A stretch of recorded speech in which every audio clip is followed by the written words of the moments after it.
On university campuses, privilege is one of our favorite words. We certainly all hear it once or twice every day or so. But what does it actually mean? How do you define privilege? This is a question we asked few of your university peers, and here's a map of responses we received.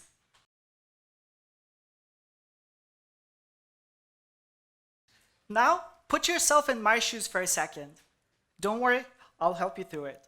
I would like you to imagine the story I'm about to tell you. You were born in 1994 in a small village in southeastern Afghanistan during one of the bloodiest ethnic civil wars in the country.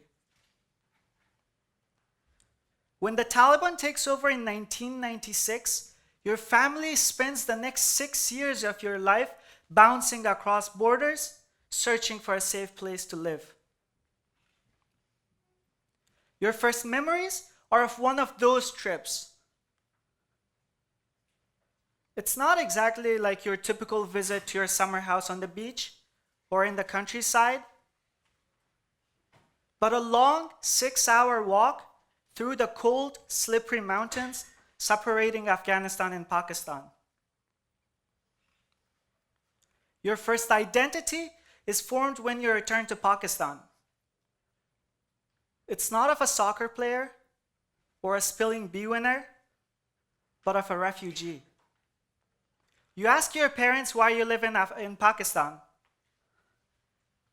Why can't we go home if we have a house in Afghanistan? Dad tells you that because you're a Hazara Shia, your people are considered outsiders in their own land. The rulers of your country have decided that anyone who looks different from them and anyone who practices a different version of Islam than them does not deserve to live.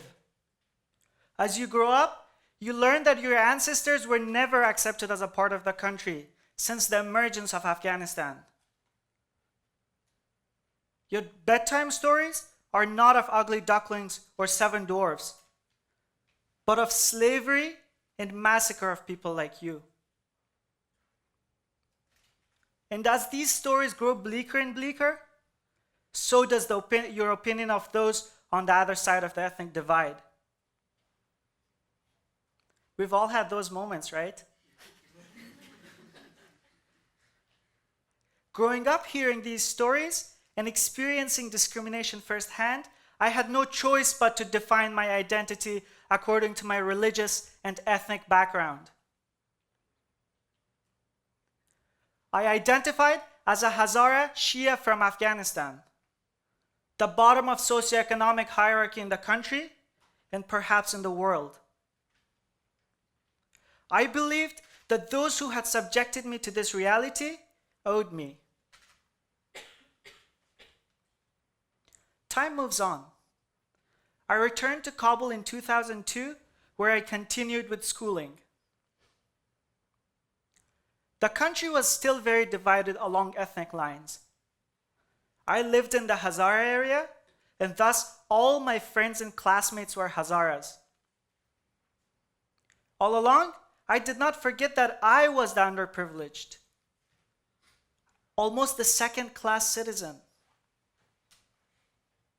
I saw signs that my country still had not opened up its arms to me.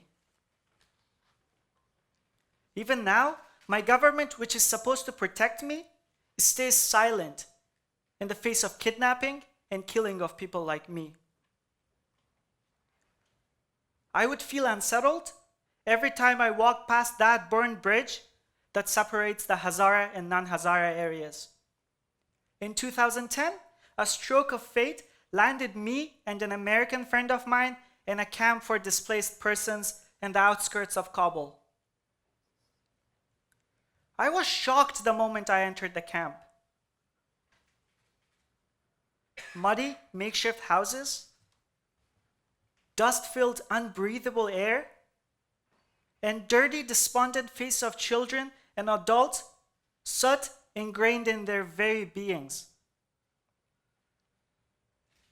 And then I realized that these people belong to the dominant ethnic group, the other side of this bloody equation, the side I'm supposed to hate. I remembered everything I was told so far, and my biases kicked in. I could feel that they sensed the same thing. I could feel the weight of the suspicious and hateful looks from the camp elders fixed on me and my infidel friend. I could not wait to get away from the camp that day. Over the course of next few months, I wrestled with myself. I had seen the camp people in pain, and I had a chance to do something to help. Many of the kids in the camp were my age or older, but had never had an opportunity to get an education. Their world was as small as the camp itself, with no prospects of schooling or employment. Their only options were to work in poppy farms or join the insurgent groups in order to earn a meager salary. I knew I could do something to help them. I could offer these kids opportunities they had never had in life, such as an education and a different perspective on the world.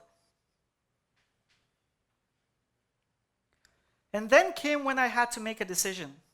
What do I do? Do I turn my back and walk away? Or do I do something to help? At the end of the day, I decided to help. With the help of my American partner, I established an education and leadership program for the kids in the camp. My decision to help the youth in the camp made me feel guilty. At home, I did not have the courage to tell my family and friends that I was helping people from the ethnic group that had made life a misery for them. I truly struggled.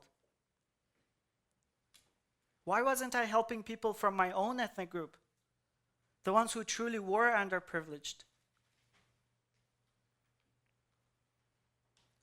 As the project moved forward, I started to reflect more on the decision I had made. As I started to think more about privilege, I realized that I had been seeing it all wrong. I was not the one who was underprivileged. I was sitting in a beautiful hotel lobby in Kabul, bitterly arguing with my American colleague about how I was less privileged than the people in the camp. That could not be right. That was the first time I realized how my ethnic biases had impacted my view of me and the people around me. Why did I have to define my privilege, my self-worth, in terms of classifications other people had chosen for me? Why couldn't I define my privilege according to the immense love my family provided me, or the educational opportunities I received? Why couldn't my socioeconomic status be a privilege if it offered me the drive and passion that has brought me here? Couldn't it be possible that in some ways I'm even more privileged than all of you sitting in front of me at Tufts University?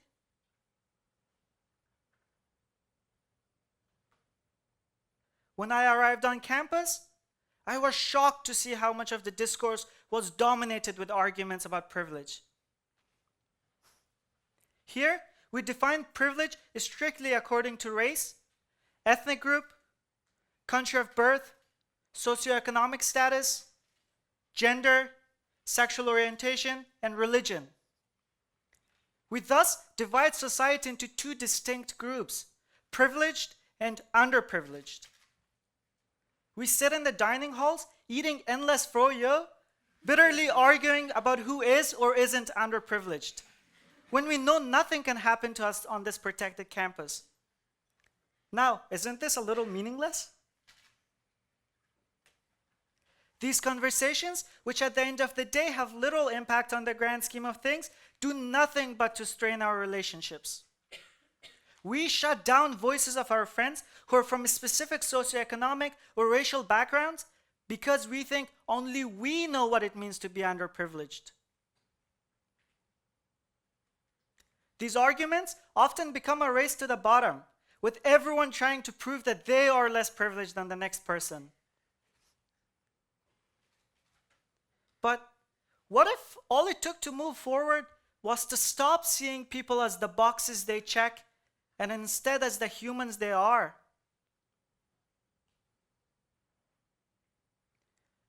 Why can't we all define our privileges according to the little things that make us happy? Don't you think we can move farther if we stopped creating boundaries between ourselves and others and instead help those who needed it, regardless of their predetermined classifications? These are the questions that I want each one of you to go away with tonight. What defines your privilege? Is it all of the things listed above? Or is it the love for your family?